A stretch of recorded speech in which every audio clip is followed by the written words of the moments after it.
మాజీ మంత్రి వేమూరి శాసనసభ్యులు నక్కా ఆనందబాబు ఎన్టీ రామారావు వర్ధంతి సందర్భంగా వేమూరి నియోజకవర్గంలోని వివిధ మండలాల్లో పర్యటించి ఘన నివాళులు అర్పించారు. ఈ సందర్భంగా ఆయా మండలాలు, గ్రామాలలో ఎన్టీఆర్ విగ్రహాలు, ఫోటోలకు పూలమాలలు వేసి నివాళులు అర్పించారు. అలాగే నియోజకవర్గ వ్యాప్తంగా అన్నదాన కార్యక్రమాలు ఘనంగా నిర్వహించారు.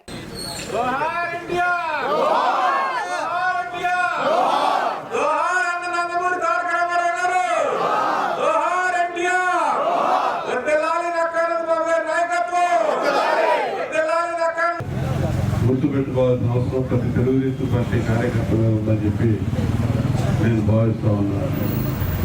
తెలుగుదేశం పార్టీని, ఒక రాజకీయ పార్టీని,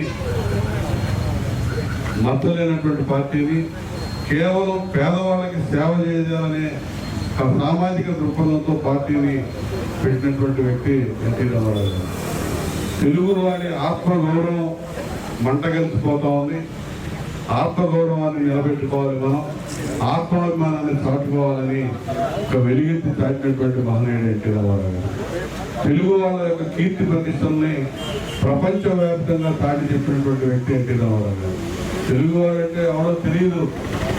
రాష్ట్రంలో ఆంధ్రప్రదేశ్ రాష్ట్రం అనేది కూడా కేంద్రంలో ఢిల్లీ పెద్దలకి అసలు తెలియకుండా గుర్తు లేనటువంటి పరిస్థితులు. మద్రాసీ వాడని చెప్పి పిలువబడేటువంటి రోజుల్లో తెలుగుదేశం పార్టీని స్థాపించి మనకు ఒక అస్తిత్వాన్ని, గౌరవాన్ని నిలబెట్టినటువంటి వ్యక్తి ఎన్టీ రామారావు గారు.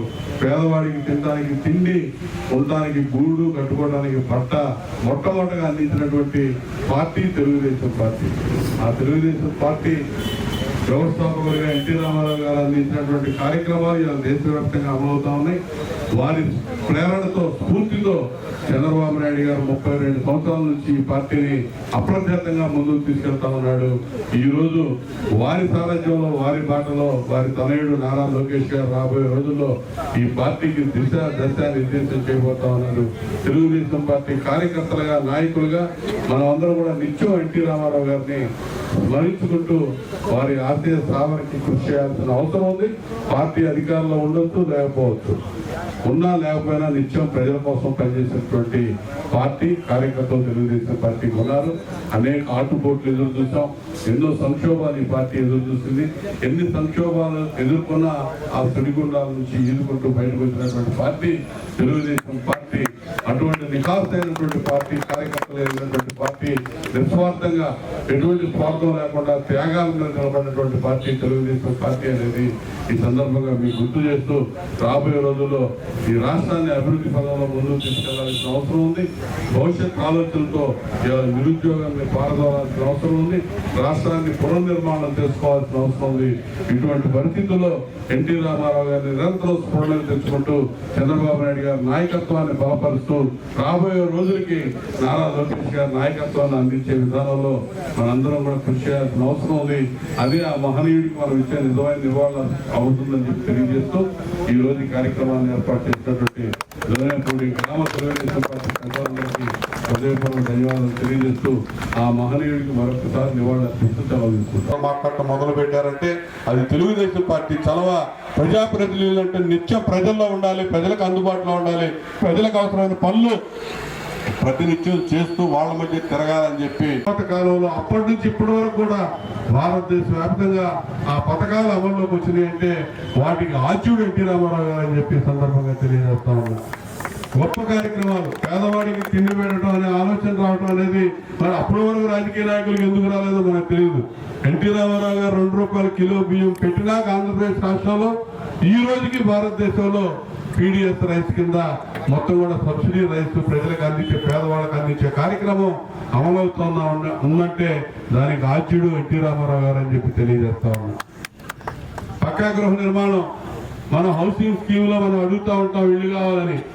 లక్షలాది ఇళ్లు తెలుగుదేశం ప్రభుత్వ హయాంలో అప్పటి నుంచి ఇప్పటి వరకు నిర్మాణం చేశాం.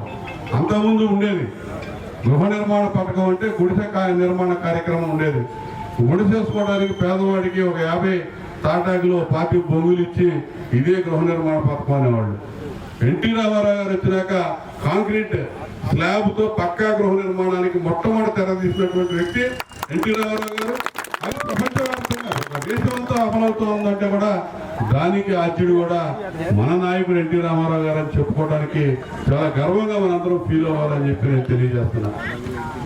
వీటన్నిటికీ మించి వృద్ధులకి వితంతువులకి పెన్షన్ ఇచ్చే కార్యక్రమం మొట్టమొదటి 30 రూపాయలతో మొదలుపెట్టినటువంటి వ్యక్తి ఎన్టీ రామారావు గారు 83లో. ఆ స్కీమ్ ఈ రోజు ఎంత ఇస్తా ఉన్నాం? 30 రూపాయలతో ఎన్టీ రామారావు గారు మొదలు పెడితే తర్వాత 200 చేసింది చంద్రబాబు నాయుడు గారు, 1000 చేసింది చంద్రబాబు నాయుడు గారు, 2000 చేసింది చంద్రబాబు నాయుడు గారు, ఈ రోజు 4000 రూపాయలు అందిస్తుంది చంద్రబాబు నాయుడు గారు. వృద్ధులకి వితంతువులకు మాత్రమే.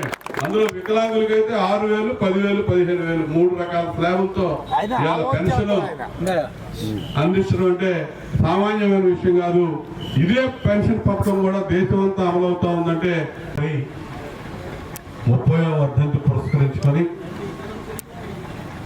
ఈ బట్టిపురువులు మండల కేంద్రంలో ఆ మహనీయుడికి నివాళులు అర్పించడానికి విచ్చేసిన తెలుగుదేశం పార్టీ కుటుంబ సభ్యులందరికీ పేరు పేరున ధన్యవాదాలు తెలియజేస్తాను. ఎన్టీ రామారావు గారు ఆ పేరే ఒక ప్రపంచం. ఆయన కీర్తి ముల్లోకాలు వ్యాపించింది. ఆయన ఉన్నా లేకపోయినా తరతరాలు ఎన్టీ రామారావు గారి పేరు తెలుగు జాతి గుర్తుపెట్టుకునేటటువంటి అంశం. తెలుగువాడి ఆత్మగౌరవాన్ని, తెలుగు వాళ్ళ యొక్క అస్తిత్వాన్ని ప్రపంచం దశ దిశలా చాటి చెప్పినటువంటి వ్యక్తి ఎన్టీ రామారావు గారు. ఒక ఆత్మగౌరవమే కాదు,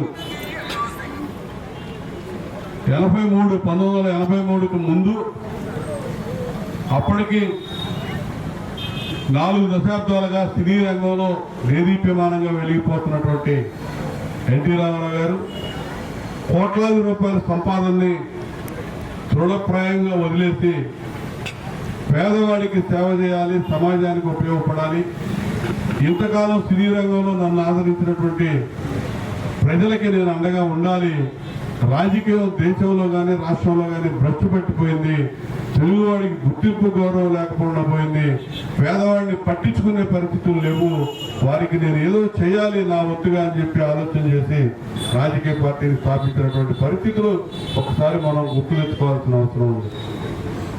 రాజకీయ పార్టీ పెట్టడం, స్థాపించిన 9 నెలల్లోనే అధికారంలో తీసుకొచ్చినటువంటి ఘనత భారతదేశంలో ఒక ఎన్టీ రామారావు గారికి దక్కిందని చెప్పి సందర్భంగా తెలియజేస్తారు.